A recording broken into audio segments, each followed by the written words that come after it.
What's up, kakabsat? It's me, Nas Milo. And for today's vlog ay ipapakilala ko officially ang aking sarili. Oh my God! Wow!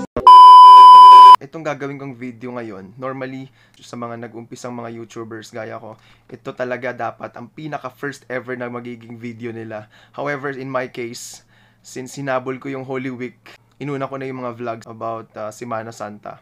Kaya naman itong self-introduction ko, naging pangatlong vlog ko na. Anyway, favorite ko naman ng number 3, kaya okay lang. Okay, to start with, nakakabahan ako. Alam mo yung first day of school, pero difference lang, wala akong classmate na nakaharap ngayon. Ganon. Diba? Kausap ko lang ngayon is yung camera, para akong tanga. Okay, anyway. 3 days ago, nag-post ako sa aking Facebook account kung saan hinihikayat ko lahat ng family and friends na magtanong sa akin anything about me na gusto nilang malaman that would help me to introduce myself to everyone. And nagpapasalamat ako sa mga nag-send ng kanilang mga questions at hindi ko in-expect na ganun kadami yung mga magtatanong. At sa lahat ng mga questions na yun, pumili lang ako ng 10 questions para sagutin. Tsaka marami rin yung mga questions kasi na paulit-ulit lang. So ang ginawa ko, pinag-isa ko na lang sila lahat. And by the way guys, maraming mga questions na gustong itanong sa akin na hindi ko pinili dahil gusto ko actually gamitin in my future vlogs. Woo! At saka pakiramdam ko sa mga question nyo, ayaw nyo akong makilala eh. Parang feeling ko gusto nyo akong ihawin. Roasted Jonas. So umpisahan na ang tanungan. Ang full name ko talaga is Jonas Francis Milo. Yan, that's my full name. Yung pinag-umpisahan ng pangalan ko, kinuha yung Jonas doon sa Bible, na nilamon ng balyena.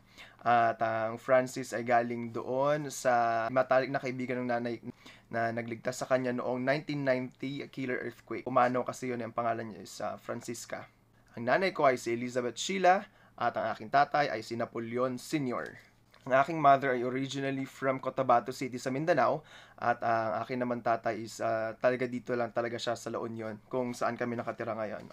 4 kami magkakapatid, 1 lalaki at 2 babae. At lahat sila may mga asawa at anak na. Ang aking birthday is August 6, 1990.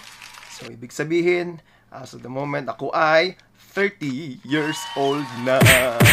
And guys, as early as now, tumatanggap na rin ako ng regalo. Huwag na natin paabutin sa August. Kapag size 9.5 yung sapatos ko nga pala, by the way. Bago natin umpisahan ng tanungan, yung guys, kung titignan nyo, mayroon pa ako ditong kodigo. Ayan. Kailangan ko ng kodigo eh. Kailangan ko ng may mag-guide sa akin. Dito ko rin kasi sinulat yung mga questions. Okay. First question natin.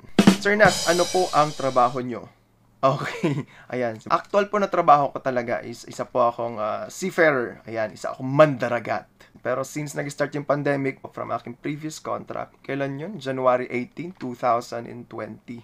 And, so, 2021 na ngayon. So, since then, mahigit 1 taon na rin ako walang trabaho. Mahigit 1 taon na rin ako walang trabaho.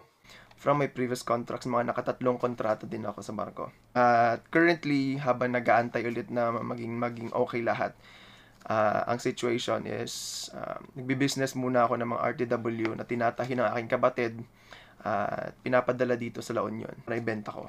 Yan. Yun yung current business ko ngayon. Next, second question. Ano po yung favorite place na napuntahan nyo na?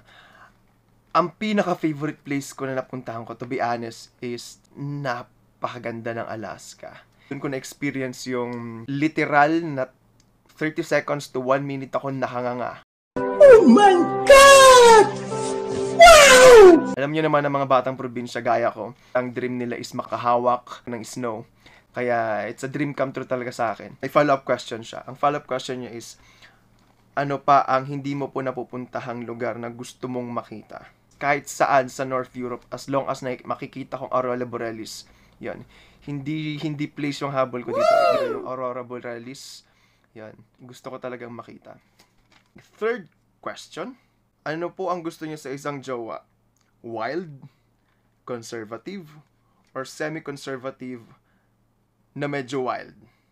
Ay, gusto ko talagang wild eh. Yan, gusto ko talagang wild. Yung tipong ginigilitan ako ng leeg. What? What the fuck? Hindi, joke lang. Para sa akin, mas gusto ko yung semi-conservative kasi mahirap naman yung sobrang conservative. I mean, mas gusto ko pa rin yung merong kaunting thrill. So, parang merong mystery, parang may pagka-mysterious yung effect niya. So, gusto ko yung semi-conservative plus medyo wild. Ayan. Okay, next question. Question number 4. Favorite clothing brand? Favorite clothing brand? Actually, wala naman talaga akong favorite clothing brand as long as na-comfortable ako. Oh yeah! Kahit na magsuot lang ako dyan, nagbinili sa Tiangge or binili dyan sa palengke or whatsoever, as long as na-comfortable ako. So, ang ating 5th question. Kuya, ano po ang preferred underwear nyo? Brief or boxers? Boxers kapag natutulog, brief kapag nasa labas ng bahay. Okay, next. Ano po ang favorite food nyo? Favorite food ko, madami eh. Angat sa lahat ng mga paborito ko talaga is kare-kare. And dinengdeng. Yan. Anything na luto ng dinengdeng. And trivia, dito sa aming bayan ng Agoo, dito ang Dinengdeng Festival. Ang dinengdeng ay ang combination ng mga lowland vegetables na pinaghahalo-halo namin at niluluto sa bagoong. At nilalagyan namin ng mga pritong isda. Masarap. You must try it. Mag-asawa kayo ng mga Ilocano at saka Ilocana para malaman nyo yung sinasabi ko. Question number 6. Type talaga. Type of music, kuya. Mahilig ako sa mga old songs.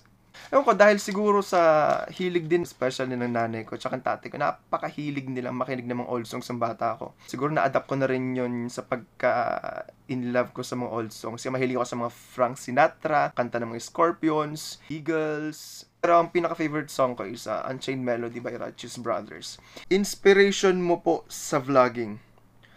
Actually, para sa akin, ang epitome of vlogging for me is Lloyd Cadena.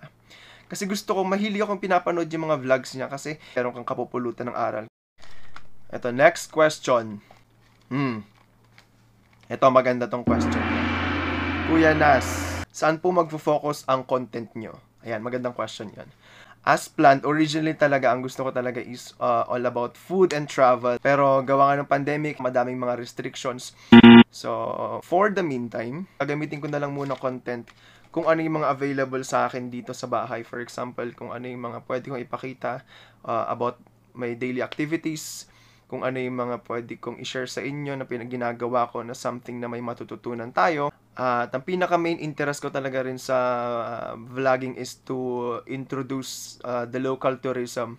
Gusto kong unahing puntahan yung mga lugar dito sa probinsya ng La Union. Kasi kapag sinabi mo La Union, ang unang-unang papasok sa isip ng isang turista is surfing capital of the North, which is yung San Juan, La Union. But ang hindi alam ng nakararami ay madami pang pwedeng puntahan din na napakagaganda. And in my future vlogs, ipapakita natin yung mga iba't ibang mga tourist spots na hindi pa napupuntahan ng karamihan. And guys, believe me, napakaganda at napakadami pang pwedeng puntahan dito sa probinsya namin ng La Union. Last question. Paano mo po naisip mag-vlog? So, totoo lang, matagal ko nang iniisip talaga na mag-vlog, pero ngayon lang talaga ako nagkaroon ng time. And kasi ang pag-vlogging kasi hindi lang siya basta-basta, kailangan mong pagugulan siya ng time. If I'm not mistaken, around siguro mga 2 years ago nang nag-decide ako na gusto kong mag-vlog. Gusto kong i-explore yung mundo ng social media, lalo na ng YouTube. At dyan na nga nagtatapos ang ating question and answer portion. Maraming salamat po sa inyong lahat. At as promised sa mga nag-send ng mga message nila para makabawi ako sa inyo, is isa-shoutout ko kayo isa-isa. So, shout out po sa mga nag-send ng kanilang mga questions. Si Sir J.R. Jr., Lawrence Madera, Pauline Valdez, at sa mga kaibigan natin dyan sa Traders Joe, San Francisco, California, si Sir Eddie Ventura, Edgar, si Rafael, Robert, Ed, Alan, CJ, at saka si Drew. At dahil lumabot ka sa last part ng aking video, thank you so much for watching. At bago ko umalis, click the like button, subscribe button, and hit the bell para ma-update ka sa aking upcoming videos. Thank you! Bye-bye! Ang pakiramdam na nagigirapan, kaya naman ayoko lang iparamdam sa iyo. Malapit na ako